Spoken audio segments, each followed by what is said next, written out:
name's Jarrett Montgomery. I'm from Dudley, Missouri. I drive a 82 359. It's got a 400 Cummins with a 13-speed, 411s, and tall 24s. And how did you end up with this truck? I was driving a 379, but it was Not too cool big. Enough? It was too big for what we were doing, and I've always wanted a 359. We found this one in Louisiana and drove it home. It ain't no racehorse. About 68's all she'll do.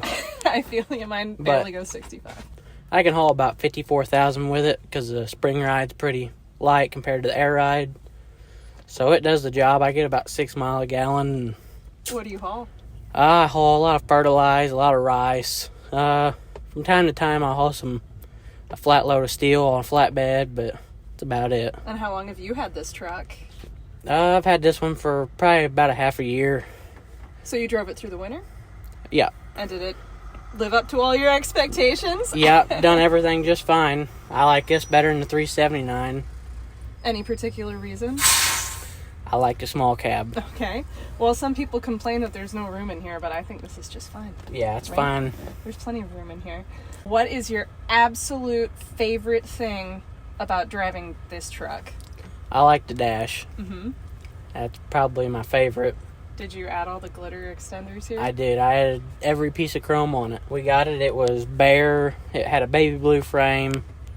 Like, it was junked out pretty well. The dash had a bunch of gauges missing. It wouldn't even shift into the high side and overdrive.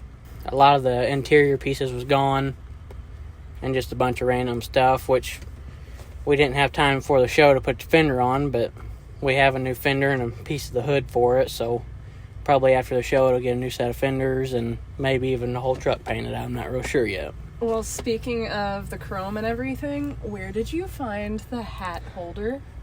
I was actually just scrolling through Amazon one day, and I was like, anything chrome, and I found the hat holder, and it's like, Somebody all still right. makes them? Yeah. Oh my, well that's awesome. Yeah, it was like $5. I got 8-second ride on the back, because 90% of the time, them are on 4 and 4. The dice in the windshield, dice, yeah. and then the cowboy hat holder, and then it's spring ride truck, so going down the road, the hood will move probably 4 inches just bobbing. So, and then they had that song, The Last of the Cowboys, so I was like, 8-second ride it is. But yeah, I don't ride very good bobtail.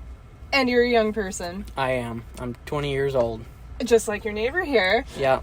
Why an old truck? Is there an old truck in your family that... No, just, I'd rather have an older one. I can work on this one. I actually rebuilt his injection pump for him when we pulled that out of the weeds. So I can work on this one. Not too long ago, I was going down the road, and somehow the wire going into my pump got wrapped around my steering column. I turned, and it died. But I got out, fixed the wire.